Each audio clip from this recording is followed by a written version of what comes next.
Muy buenos días tengan todos ustedes, los que a través de las redes sociales, del internet, de la televisión, pueden tener, es un privilegio de veras, tener el privilegio de escuchar la palabra de Dios.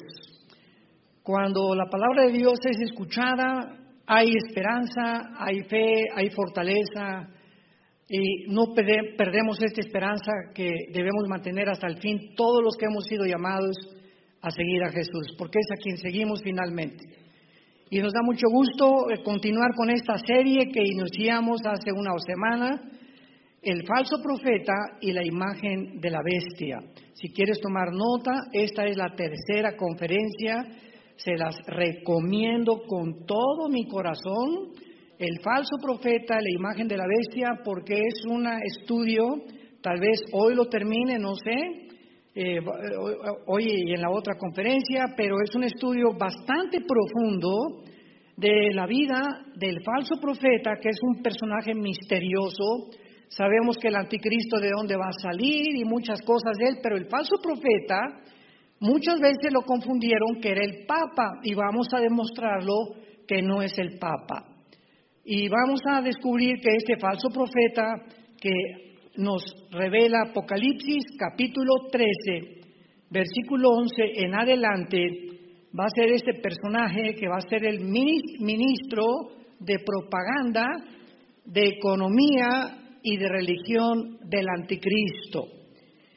Y así, como hay una Trinidad del Padre, el Hijo y el Espíritu Santo, todos ustedes saben que también hay una falsificación de los dones espirituales, de los milagros y de todo lo que Dios haga, hay una falsificación, porque Satanás es experto en falsificar. Entonces también hay una trinidad diabólica, que es Satanás, el falso profeta el anticristo y el falso profeta. Satanás quiere imitar al Padre, el anticristo al Hijo y el falso profeta al Espíritu Santo. Y así como cuando el Espíritu Santo vino al mundo para levantar a Jesucristo, el Hijo de Dios, el falso profeta jugará el papel del Espíritu Santo diabólico, o un espíritu que no va a ser el verdadero Espíritu Santo, para poder engañar al mundo, y él va a ser el papel de levantar la persona del anticristo. Y vamos a darnos cuenta también en este estudio, ¿cuántos creen ustedes que el anticristo va a marcar a la gente con el 666? ¿Cuántos de ustedes lo creen? ¿Nadie levanta la mano? Ya oyeron los otros estudios, ¿verdad? Los que levantaron la mano están reprobados en teología. Porque siempre hemos oído, el anticristo va a mandar a la gente a marcar con 666, y el que va a mandar a marcar a la gente es el falso profeta. No va a ser el anticristo. Vean cuántos detalles tenemos nosotros que escudriñar las Escrituras para poder entenderlo. Esta conferencia se llama El falso profeta y el Papa. El falso profeta y el Papa. Muy bien, una enseñanza popular también que ha cobrado bastante, que se ha propagado y ha cobrado mucha popularidad, es que tal vez el Papa es el falso profeta del cual menciona Apocalipsis capítulo 13 del 11 en adelante. Y esta enseñanza popular de algunos maestros, ¿verdad?, es que el falso profeta será el Papa Francisco, Jorge Mario Bergoglio, que es el actual que está funcionando y ejerciendo el papel del Papa o el jefe de la Iglesia Católica. El Papa Francisco, vamos a aclarar todo esto con muchos detalles.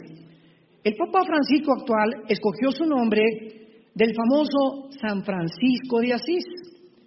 Sin embargo, Francisco de Asís vivió en el año 1181 a 1226, casi en el siglo X, siglo XI más o menos de la era antes de Cristo. Sin embargo, actualmente el Papa Francisco tiene 85 años de edad, va a cumplir ya 86 años, por lo que no sabemos cuántos años tiene por delante porque además de esto, él mismo lo ha dicho que su vida va a ser muy corta y tiene un problema que no tiene un pulmón. Así que es una persona sumamente hipersensible, ¿verdad?, a las enfermedades. Aun cuando ahorita anda por Irak, tratando, ¿verdad?, de traer la unificación de las religiones con todas las religiones que hay por allá. Increíble que en todas las reuniones donde él se ha visto, nunca usa cubrebocas. Veo ahorita todas las fotos de él, ¿verdad?, y toda la gente a su alrededor, y él nunca usa cubrebocas. Bueno, no sabemos por qué. Pero por causa de la edad que tiene de 85 años, es poco probable que ni siquiera viva cuando suba al escenario el falso profeta de Apocalipsis capítulo 13. Es muy poco probable. ¿Por qué? Vamos a suponer que la tribulación, suponiendo que comenzara en el año 2022 al 2028. El Papa Francisco tendría entonces cerca de 93, 94 años de edad. Y él no podría de ninguna manera fungir con la actividad y el papel y todas las cosas que el falso profeta va a desarrollar durante el tiempo que el anticristo surja. El falso profeta surgirá al escenario mundial, apúntalo, a la mitad de la tribulación. A la mitad de la tribulación estamos hablando a los 3 años y medio. Los primeros 3 años y medio de la tribulación, Apocalipsis 17, es la ramera o el sistema religioso de la ramera, que durante los primeros 3 años y medio va a gobernar y a controlar el mundo. La religión va a volver a tomar otro papel, ahora sí que mayoritario, para poder estar sobre los gobernantes, lo mismo que pasó durante los últimos 18 siglos.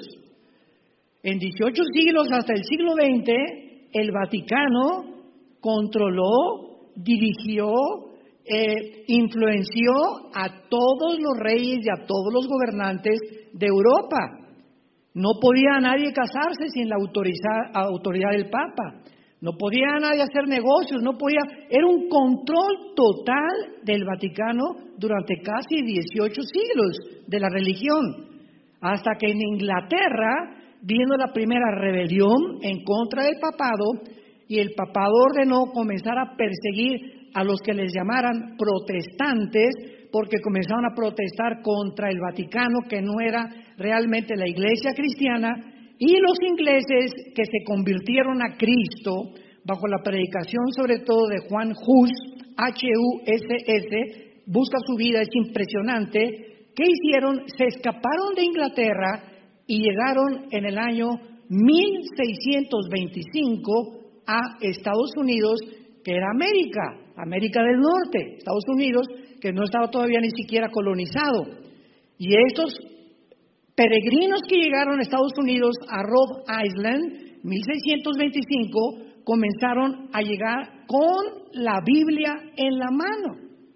Entonces fundaron la nación de Estados Unidos, o el fundamento fue con este libro, la Constitución americana, las leyes americanas. En los juzgados, en los tribunales americanos, siempre usan la Biblia. El presidente, cuando toma posesión, e inclusive el presidente Joe Biden, que no es cristiano, puso la mano sobre la Biblia.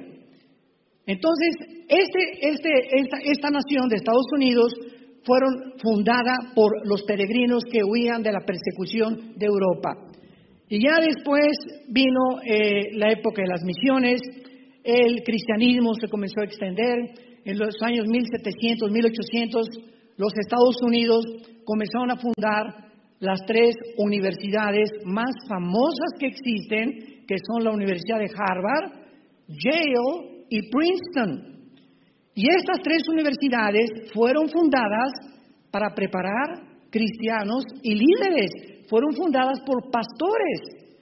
Y son las 3 instituciones ahorita, los 3 bastiones más grandes del comunismo, del socialismo, del ateísmo, del materialismo y del darwinianismo. O sea, se rompió completamente todo aquello que tenía el propósito de poder convertirse en una fuente de propagación del Evangelio de la gracia de Dios. Entonces vemos nosotros que en la Biblia siempre se menciona al anticristo, lo vamos a ver con 3 años y medio de gobierno. Siempre se menciona al falso profeta con 3 años y medio de gobierno. Y cuando Cristo venga al final de la tribulación, Él va junto con el anticristo al falso profeta a ser echados en el lago de fuego. Por lo que en los últimos 3 años de la tribulación, que se llama la gran tribulación, el anticristo y el falso profeta trabajarán con un compadrazgo, unidos continuamente, como lo vamos a ver, por lo cual no puede ser el falso profeta el Papa, porque el Papa va a encabezar los primeros 3 años y medio que se conoce en Apocalipsis 17 como la gran ramera, y este sistema religioso sí va a ser el líder un Papa.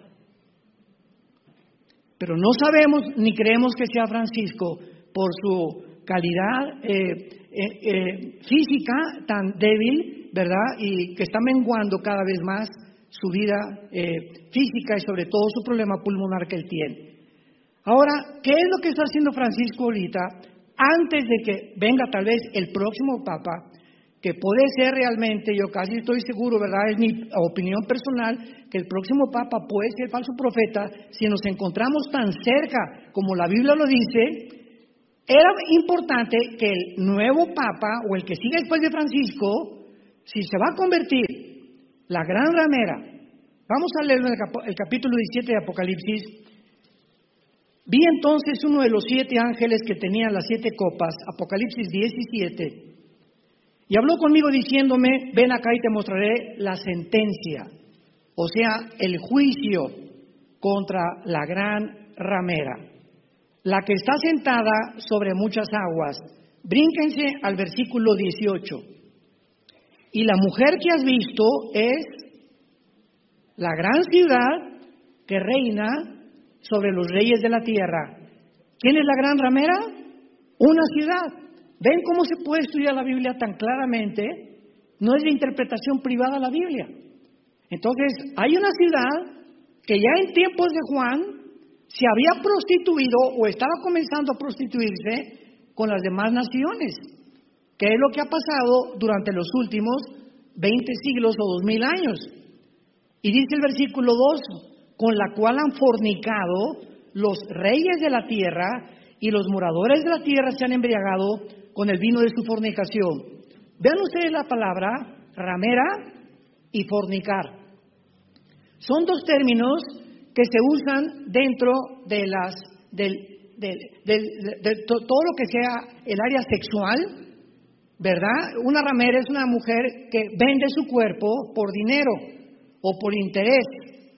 O hay muchas mujeres que ni siquiera por eso, por conveniencia de quedar bien con el jefe, para que me den un papel en esa película, ¿verdad? Tienen que pasar, les dicen pasar por las armas, pasan por el coproductor, por el productor, por el director, con tal de llegar a ser estrellas de cine o grandes deportistas o tener algunos otros beneficios. Eso es lo que se llama la prostitución, que tú entregues tu cuerpo a cambio de algo, es vender el sexo.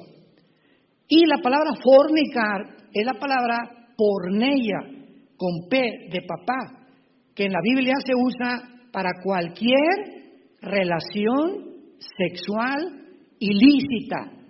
O sea, fornicar se usa para las personas que usan el sexo para sí mismos, la famosa masturbación. Te estás fornicando tu propio cuerpo.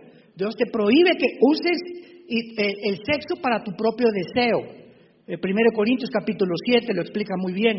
Número 2, con bestias, se llama bestialismo, usar el sexo con animales. Número 3, hombre con hombre, se llama homosexualismo, mujer con mujer, ¿verdad? Todos estos homosexualismos o lesbianismo son fornicación. Usar el sexo antes de casarte con tu novia es fornicar. 1 Corintios 6, huyan de la fornicación. Cualquier otro pecado que el hombre cometa está fuera del cuerpo, pero el que fornica está destruyendo, corrompiendo su propio cuerpo, su mente, todo afecta el pecado sexual. Entonces, cuando la Biblia usa los términos ramera, fornicar, políticamente ya sabemos cómo aplicarlo. ¿Por qué se le llama a esta gran ciudad ramera? Porque por interés comercial y monetario se vendió durante 18 siglos a los reyes de la tierra. Y para poder tener más intereses, el Vaticano se convierte en el centro, escúchenme muy bien, el centro de la acumulación de las riquezas más grandes del mundo entero. Las joyas, los diamantes, las esmeraldas, las obras de arte, Michelangelo, Leonardo da Vinci, los cuadros, los Van Goghs, todo lo que tú me quieras mencionar de arte son billones de billones. Cuando vayas a Roma, visita el Vaticano. Y no puedes dar crédito a las riquezas que se encuentran dentro de esa ciudad política. Porque el Vaticano es independiente del gobierno de Italia, es otro estado, con su propio banco, con su propia policía, con sus propias leyes, sus propias disposiciones, y el jefe es el Papa.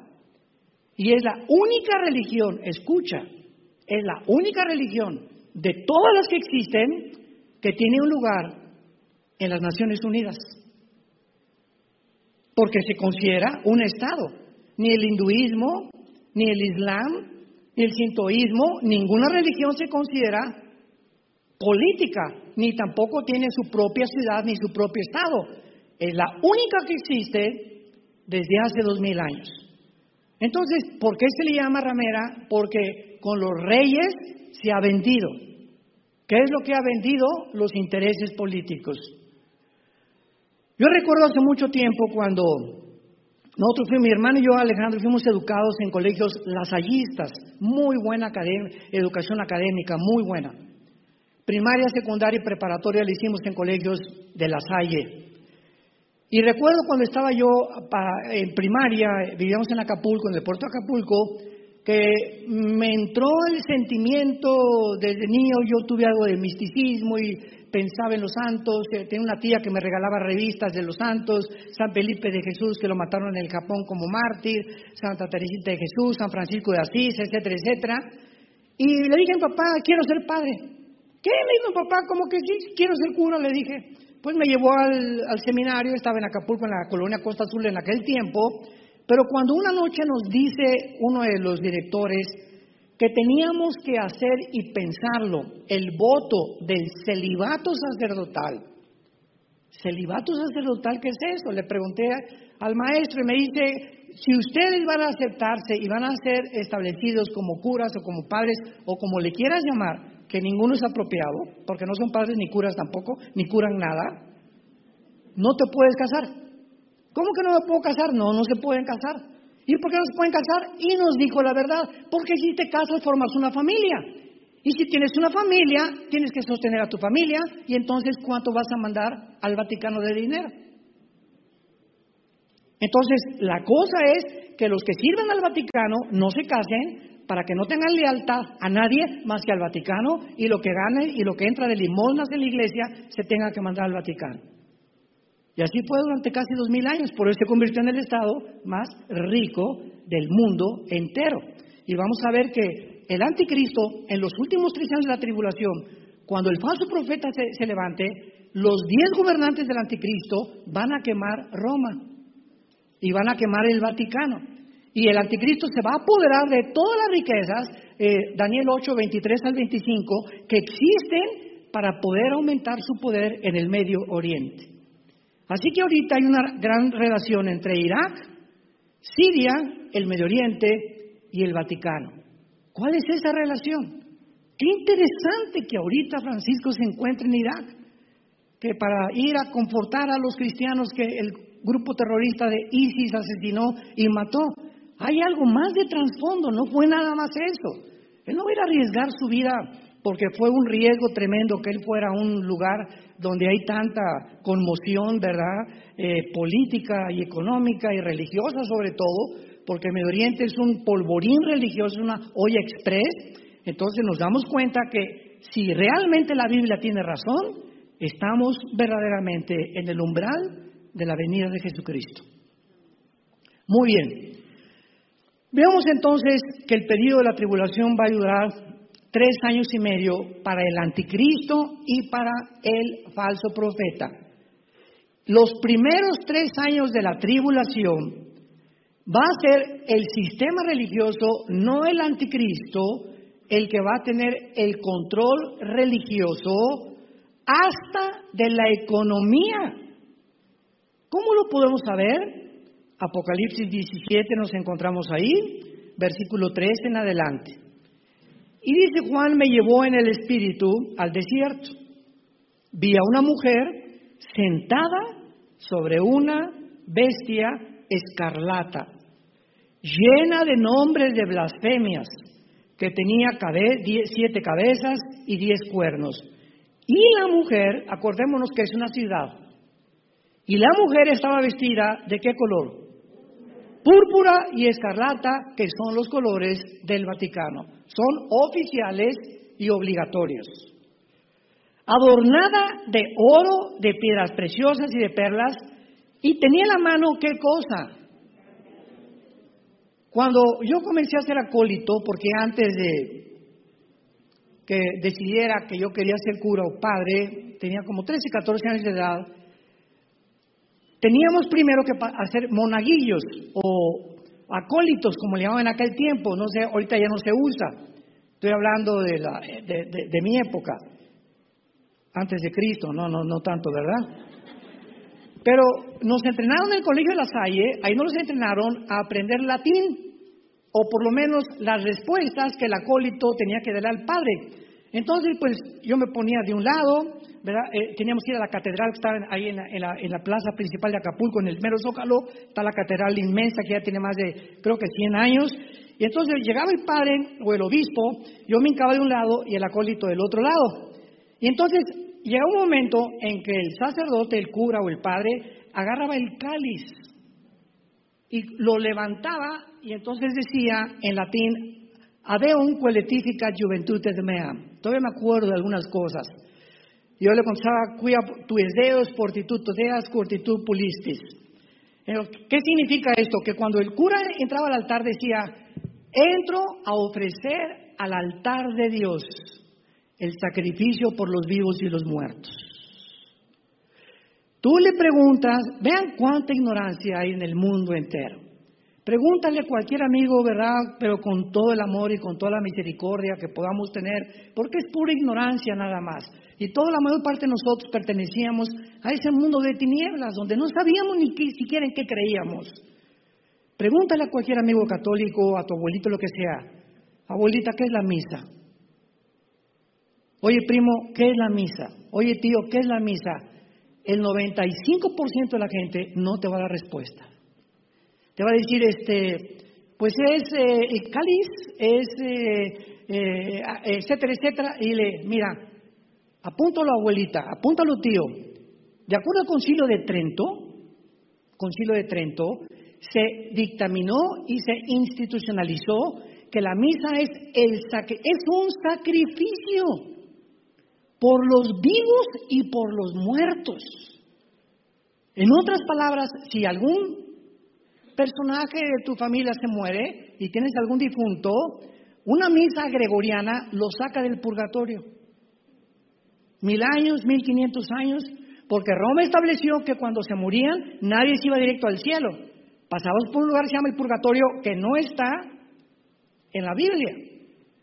Y ahí en el purgatorio tenías que pagar o penar, y las misas gregorianas, apúntalo, gregorianas, después de que se muere tu abuelita, tu tío, oiga, padrecito, ¿verdad? Pues quiero, ¿cómo le hacemos para que ya no sufra tanto mi abuelito en el purgatorio? Una mesa gregoriana, de a cómo no. Entonces ya se ofrece la misa, porque es por los muertos también, y le ayuda a la persona que está en el purgatorio a tener menos tiempo y salir rápido para el cielo. Y los niños que se mueren sin bautizarse se iban al limbo. ¿De dónde sacaron eso? No sé, ni en la Biblia del Mormón se encuentra esto. Entonces, todas estas cosas que practicábamos muchos de nosotros, ¿por qué lo hacíamos? Porque no conocíamos la verdad de la palabra de Dios. El día que tú conozcas la verdad, Jesús dijo, la verdad te hará libre. ¿Libre de qué? De tradiciones, de religiones, de tantas mentiras, de ateísmo, materialismo, sistemas políticos, ideologías, cualquier cosa y cualquier persona que no se conforme con las sanas palabras de Jesucristo está completamente del otro lado, pertenece al mundo de las tinieblas. Tiene insanidad mental, las tinieblas han cegado su corazón y como guías de ciegos nos dejamos guiar por esos guías que no tenían la Biblia como la guía más segura y protectora de nuestra alma. Entonces, si los primeros 3 años y medio, para que lo vayas ya entendiendo esa cronología, le pertenecen al tema religioso donde están, seguimos leyendo versículo 4, la mujer, 17:4, Apocalipsis, estaba vestida de púrpura, escarlata, adornada de oro, piedras, en la mano un cáliz de oro lleno de abominaciones. Cuando el cura levanta el cáliz y dice que ese sacrificio es por los vivos y por los muertos, vean lo que está diciendo. Aquí está la cruz. En el Antiguo Testamento se ofrecían sacrificios de animales como un símbolo o una sombra de la sangre que Cristo en la cruz iba a derramar por nosotros. En el momento que Cristo está en la cruz del Calvario, sus últimas palabras fueron las siguientes: Teletasai, en arameo, que significa consumado es. Desde ese momento en adelante que Jesús dice, consumado es, o sea, ya no hay nada que se pueda ofrecer para que una persona entre al cielo.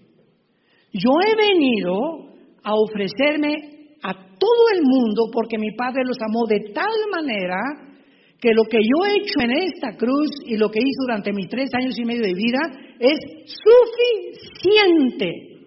No se le puede agregar nada ni se le puede quitar nada. Consumado es.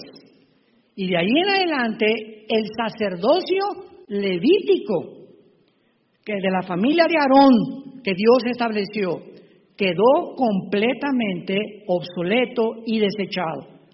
Y cuando Jesús dijo consumado es,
el velo del templo, del tabernáculo, que dividía el lugar santo del lugar santísimo, se rasgó de arriba hacia abajo, dando a entender que era el Espíritu Santo. Hebreos capítulo 8 era el que rompía el velo. Y en ese momento, al romperse el velo, ¿qué indicaba el Espíritu Santo? Dice en Hebreos capítulo 8, indicaba que ahora el camino para entrar a la presencia de Dios, que era el lugar santísimo, no se necesitaba de intercesores.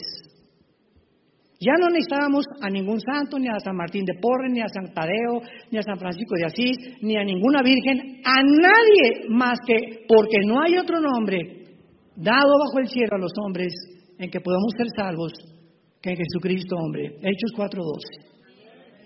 1 Timoteo capítulo 1, porque hay un solo mediador entre Dios y los hombres, uno solo, Jesucristo, hombre. Lo más irónico es que estos versículos se encuentran en la Biblia católica, aún en la Torres Amada, la Nácar Colunga y el Universal, que son las 3 versiones que produjo las sociedades bíblicas en Inglaterra. Se encuentran estos versículos ahí. Pero no los ven o no los entienden y ven lo que les conviene, ¿verdad? Es que Jesucristo le dijo a Pedro, sobre esta roca edificaré mi iglesia. Espérame tantito, si tú ves en el original, le está diciendo sobre esta roca, y esta roca, dice 1 Pedro capítulo 2, el mismo Pedro que es Jesús. Sobre esta roca, o sea, Jesús estaba diciendo, sobre esta roca soy yo, edificaré mi iglesia. Y la historia nos lo corrobora, porque los primeros 300 años después de que se muere Cristo, los primeros 300 años del cristianismo, ¿quién fue el primer papa? Por el amor de Dios. Ya no quiero decir Virgen de los Remedios. Ya me criticaron. ¿Quién fue el primer papa? No hubo papas en 350 años. Constantino fue el último emperador romano que nombró al primer pontífice, que significa el constructor o el puente entre el cielo y la tierra. Entonces, el Imperio Romano duró la cantidad más 200, 300, 400 años políticamente, y el Imperio Romano llega un momento en que Constantino muere, absorbe el cristianismo como la religión oficial del Imperio Romano.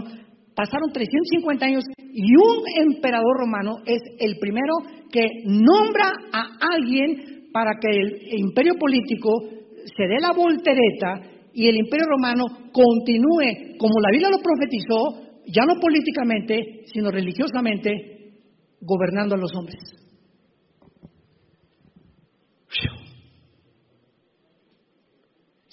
Si realmente Pedro fue el primer papa, ¿quién fue el segundo? Por el amor de Dios, en 350 años no hubo papado. Y eso te lo dice la historia, ni siquiera tienes que venir a la Biblia.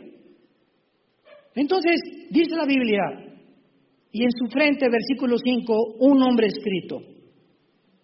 Un misterio, Babilonia la grande, la madre de las rameras y de las abominaciones de la tierra.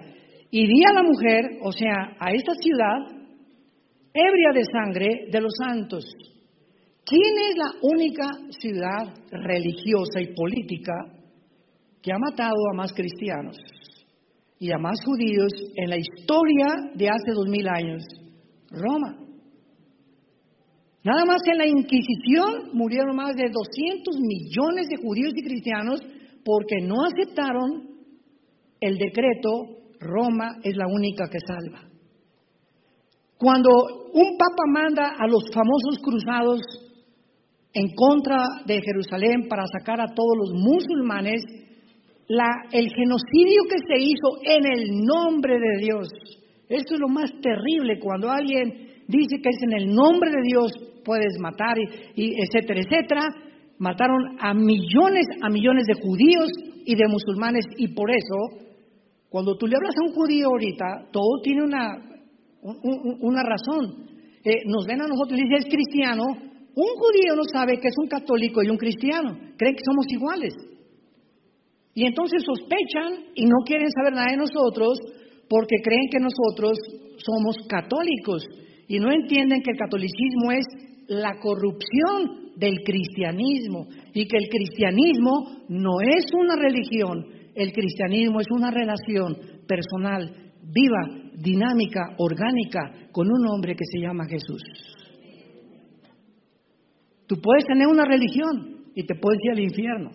Te puedes haber tomado miércoles de ceniza, puedes ayunar, puedes no comer carne en la cuaresma, te pueden haber bautizado y tú perteneces a una religión, pero Jesús no está dentro de ti.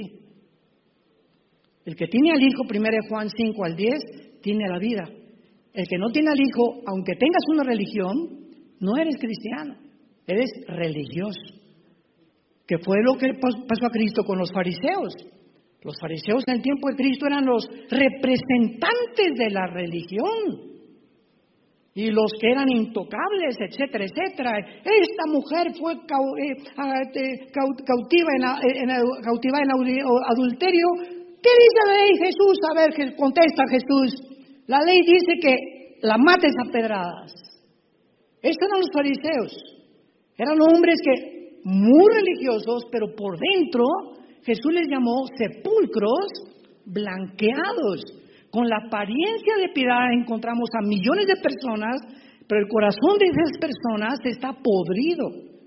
No aman ni a su esposa, ni a sus hijos, no tienen compasión por la gente, no dan a la obra de Dios, no tienen una comunicación con Dios, son religiosos.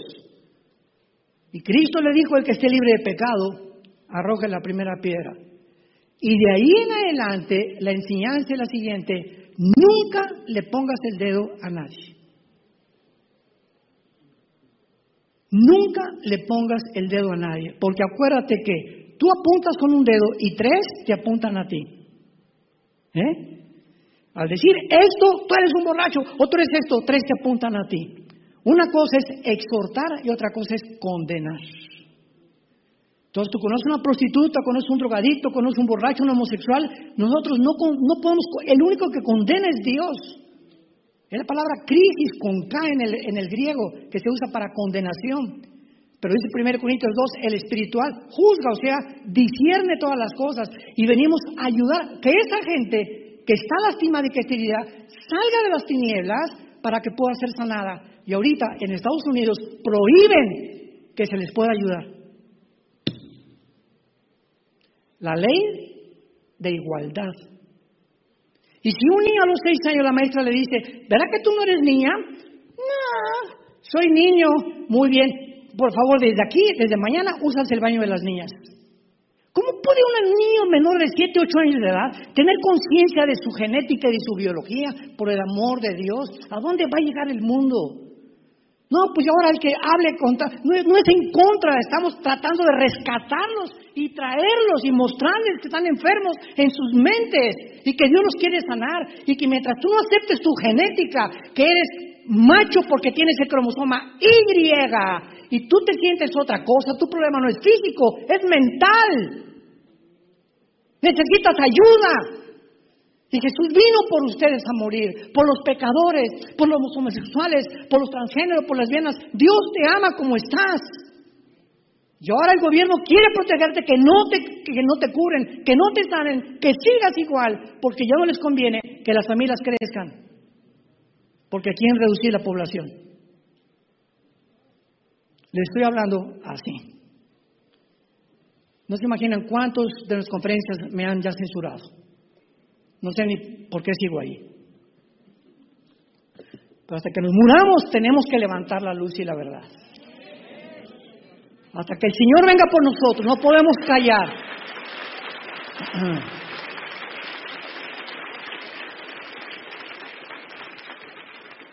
La clave está en el versículo 3 de Apocalipsis 17. Me llevó en el espíritu al desierto y vi a una mujer sentada, o sea, la ciudad religiosa, sentada sobre una bestia escarlata. ¿Quién es la mujer? La ramera, el sistema religioso. ¿Y quién es la bestia escarlata? El anticristo. ¿Cómo se representa entonces esta imagen? Vean ustedes, el anticristo es como una bestia, vamos a poner en este caso un caballo, y el jinete es la mujer, representando que es el sistema religioso el que está controlando el sistema político.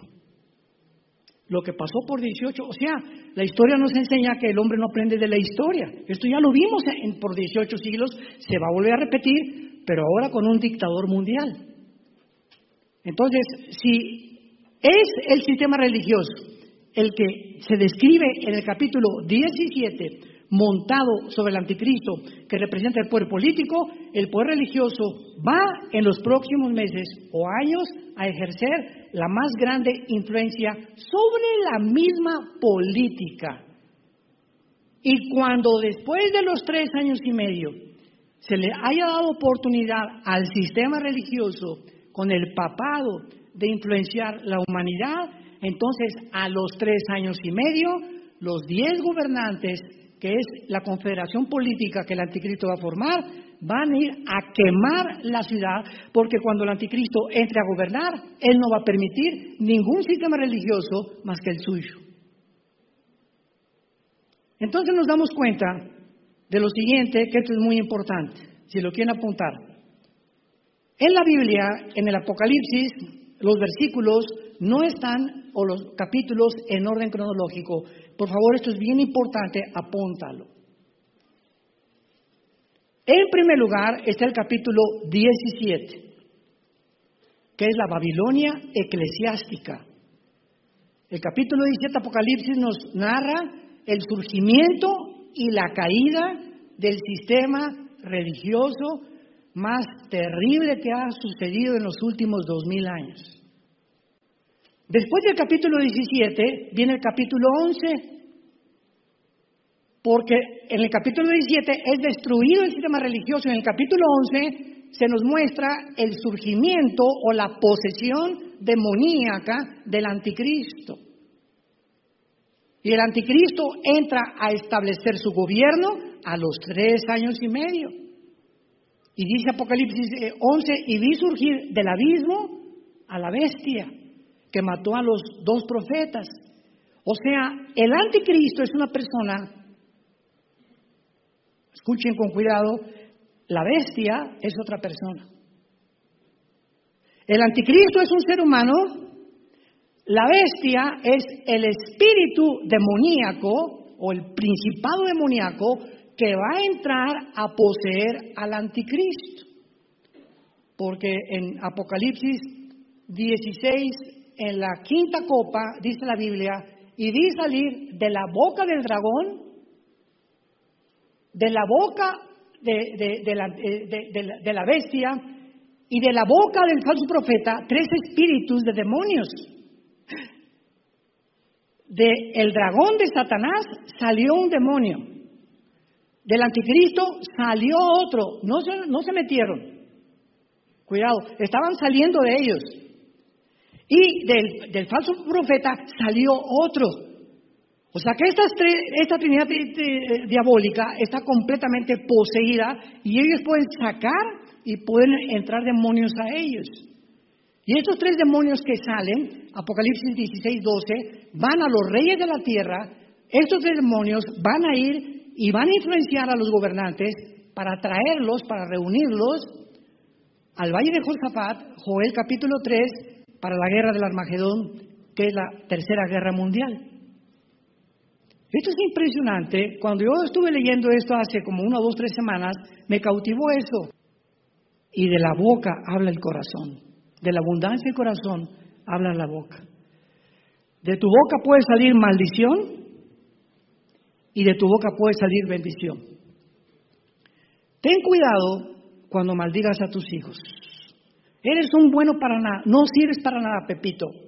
Tienes patas de rana. O que tú insultes a tu esposo, o que tú insultes a tu esposo. Eso que sale de nuestra boca lleva poder. La palabra de Dios. Cuando hablamos la palabra de Dios, mis palabras, Jesús dijo, Juan 6, son espíritu. Sale algo que va más allá de la capacidad de poder comprender lo que es espíritu. Son espíritu y son vida. Cuando hablamos vida, bendición a nuestros hijos, los estamos edificando, construyendo. Cuando tú bendices a tus enemigos, a tu ex esposo, al que te violó, al que te robó, Padre, yo lo bendigo, ese ladrón que se acaba de ver mi televisión, lo bendigo, Padre, aunque no quiero. Señor, yo lo bendigo, ¿verdad? Y te pido por él. En ese momento, dice Romanos 12, estás acelerando que Dios lo juzgue. Fíjate nada más cómo opera el mundo de espiritual, ¿no? En lugar de digas, eres tal por cual, hijo de tal por cual, ¿cómo es posible que me haga esta cosa? Te maldigo, se te regresa. Se te regresa lo que tú hables en contra de alguien.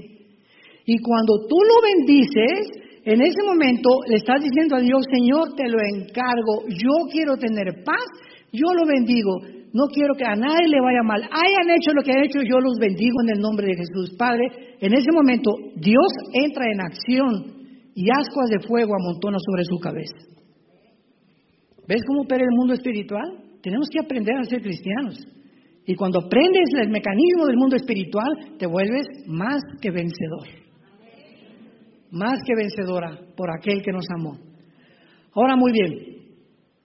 Vemos entonces que la Iglesia Católica Romana, como el sistema religioso mundial de la ramera, prosperará 3 años y medio. Número 2, a la mitad de la tribulación, la ramera, el anticristo, pensará que se ha sobrepasado en sus funciones y entonces se va a convertir en un problema futuro para él y él va a destruirla. ¿Dónde lo encontramos eso? Apocalipsis 17, versículo 2. Recordamos que la bestia fue representada en el versículo 3 con 7 cabezas y 10 cuernos, ¿se acuerdan, verdad? ¿Por qué al anticristo se le representa con 7 cabezas? Capítulo 11, capítulo 12, capítulo 13, con 7 cabezas. Porque estas 7 cabezas, lo explica ya en el versículo 10, son 7 reyes. Son 7 gobernantes, 7 imperios que el diablo ha controlado e influenciado. Y vean la claridad de la Biblia. Apocalipsis 17:10. Expliquemos esto antes de explicar los cuernos. Son 7 reyes, 5 de ellos han caído. ¿Quién escribió el Apocalipsis? ¿Qué imperio estaba en el tiempo de Juan? Roma. A ver, apunta. El primero fue Egipto, Asiria, Babilonia, Medo-Persia y Grecia. ¿Cuáles son los 5 que han caído? Los que acabo de mencionar. Uno es el 6, Roma. Uno es, que es Roma, el otro, o sea, el 6 aún no ha venido y cuando venga es necesario que dure tiempo, que es el 7. Y este 7 son los 10 cuernos o la confederación política última que el anticristo va a formar. Y la bestia que era, o sea, nos damos cuenta que el anticristo va a ser un ser humano que va a nacer, pero la bestia, el principado demoníaco, los demonios que han entrado a muchas personas en el siglo XXI, poseyeron tal vez a Alejandro el Magno, o a otros pintores, o a otras gentes del pasado, y ellos no mueren. Ellos regresan a seres humanos y se vuelven a meter en seres humanos. Entonces, la bestia que va a entrar en la persona del anticristo, dice la Biblia, era y no es, y también el 8º, y es de entre los 7 que van a la perdición. El anticristo será el 8º gobernante, y con esto se termina totalmente la historia del ser humano. Pero dice el versículo 12, y los 10 cuernos, el Espíritu Santo nos está explicando todo. ¿Quiénes son los 10 cuernos? Son 10 reyes, son 10 gobernantes, que aún no han recibido el reino. En el tiempo de Juan, este gobierno no existía de los 10 cuernos, pero por una hora recibirán autoridad como reyes, juntamente como la bestia, o con la bestia. O sea que este grupo de 10 naciones, o 10 gobernantes, aún no están en el mundo ahorita, en el año 2021, el siglo XXI, en el año 2021 en que nos encontramos. Cuando oigamos, pongan atención, en la televisión, en las noticias, se acaba de formar una confederación política, un G10, entre 5 naciones de Europa y 5 del Medio Oriente. Cuando oigamos esto de entre ellos, Daniel capítulo 7, de entre ellos sale el cuerno pequeño o la bestia. No es hasta que se forme esta confederación política que no podemos especular. El Papa no es el anticristo, ni el príncipe Felipe, ni Obama, ni nadie de los que han dicho, o que Jared Kushner, el yerno de Trump. Han sacado tantas cosas, ¿verdad? Especulaciones. No podemos especular hasta que no se forme este G10, porque de entre ellos surge el anticristo. Y dice el versículo 13, estos, o sea, esta confederación de 10 naciones que se va a unir, tienen el mismo propósito y entregarán su poder y su autoridad a la bestia, o sea, hasta que se conforme esta confederación política. Ellos voluntariamente le van a decir al anticristo: quiero que gobiernes sobre todos estos 10 y tú seas la cabeza. Ellos le van a entregar, hasta que sea formada esta confederación, el poder al anticristo.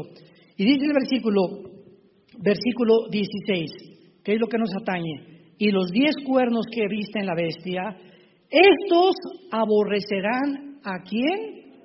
A la ciudad religiosa, la van a aborrecer y la dejarán desolada y desnuda y devorarán sus carnes y la quemarán con fuego. Es hasta después de los 3 años y medio que, cuando se forma esta confederación, que el anticristo y sus 10 gobernantes asaltan Roma, queman Roma y el anticristo dice: yo soy el papucho de papuchos. Segunda de Tesalonicenses capítulo 2, versículo 3 y 4.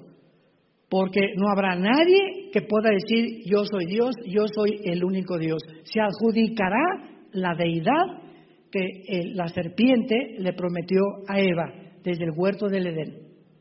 No oigas a Dios, no oigas su palabra. Tú puedes ser Dios. Hace muchos años que dediqué bastante parte de nuestro ministerio a combatir el ateísmo. Tuve cantidad de debates en la televisión, en el radio, escuelas, en universidades secundarias, preparatorias, con ateos. Y después de tener tantos debates y eso, uno va teniendo un poco más de municiones, más conocimiento acerca de estas ideologías absurdas. Y cuando pude descubrir que el ateísmo no se puede sostener filosóficamente, escúchame lo que estoy diciendo, el ateísmo es una ideología que no se puede sostener filosóficamente, imposible. O sea, tú no puedes ser ateo y decir que estás filosofando o demostrar que Dios no existe. ¿Por qué? Cuando una persona llegó finalmente y me dijo: yo soy ateo y no tengo a Dios, le dije: eres el más grande mentiroso que he conocido. ¿Por qué? Porque si tú dices que no hay ninguna deidad fuera de ti a la que tienes que obedecer, ¿a quién obedeces? Y me contestó, no tenía otra respuesta: yo pongo mis 10 mandamientos, yo determino lo que es bueno y lo que es malo, yo tengo mi código de conducta, todo lo que yo puedo hacer.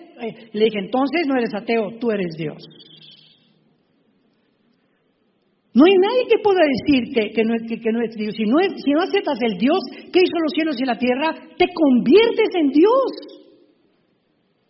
Y esa fue la mentira que Satanás le lanzó a Eva: serás como Dios, y lo han creído, y han pasado casi ya 6,000 años, y el ser humano sigue creyendo que somos dioses. ¿Y dónde nos encontramos? Al borde de la psicopatía, de la patología, de la insanidad mental. A lo que han llegado los gobiernos, a lo que estamos viendo a nuestro alrededor, porque el ser humano sigue creyendo que no necesitamos a Dios. Te damos gracias, Señor, en esta mañana por tu palabra. Gracias por abrirnos los ojos de nuestro entendimiento y hacer que resplandezca en nuestro corazón la iluminación del conocimiento de Dios en la faz de Jesucristo. Porque Dios, que hizo que de las tinieblas resplandeciera la luz, ha hecho resplandecer en todos los seres humanos que le han obedecido, que lo han aceptado como Señor y Salvador, que nazca la luz. Padre, te doy las gracias porque hace 1 o 2 días vi a mi nietecita que nos has regalado. Yo le decía a mi esposa hace 1 o 2 días: esta bebé, cuando abre los ojos, busca la luz. Queda hipnotizada con cualquier lámpara, con cualquier cosa, y ahí se queda el bebé, viendo la luz. Y entonces le dije a Dios: ¿qué puedo sacar de esta experiencia, Padre? Y fue muy fácil. Hemos nacido para buscar la luz, desde que nacemos. Porque nacimos para la luz, no para las tinieblas. Y los bebés lo manifiestan desde que ni siquiera tienen la mínima información en su subconsciente. Buscan la luz. Gracias, Señor, porque llegó un tiempo en nuestra vida que supimos que al encontrar a Jesucristo era esa luz que buscábamos, en filosofías, en ideologías, en tantas tonterías que no hicieron nada en nuestra vida, más que amargarnos, llenarnos de odio, de rencor contra la misma raza humana. Te pedimos, Señor, en esta mañana que nos guardes de todo virus, del lazo del cazador, de la peste destructora, de saeta que vuela de día. Caerán 1000 a nuestro lado y 10,000 a nuestra diestra, Señor, pero a nosotros no nos llegará. Tu pueblo en Egipto tuvieron luz, tuvieron comida, tuvieron sanidad. No hubo ningún muerto porque era tu pueblo y hacías diferencia entre el mundo y tu familia. Guárdanos, Padre. Pon nuestros pies sobre la roca porque en ti hemos puesto nuestra confianza. Esperanza mía, roca mía, mi Dios en quien confiaré. Tú eres la única roca en la cual podamos nosotros descansar. Y si hay alguna persona de ustedes que nos ven por la televisión o presencialmente que no tienes a Cristo en tu vida, entrégale en este momento tu corazón. Dile ahí desde donde tú te encuentras: Señor, te pido perdón por mi vida, por mi terquedad, por mi soberbia intelectual. Señor Jesús, creo que en la cruz pagaste con tu sangre por mis pecados y te pido que entres a mi corazón como mi Señor y mi Salvador. En el nombre de Jesús. Amén.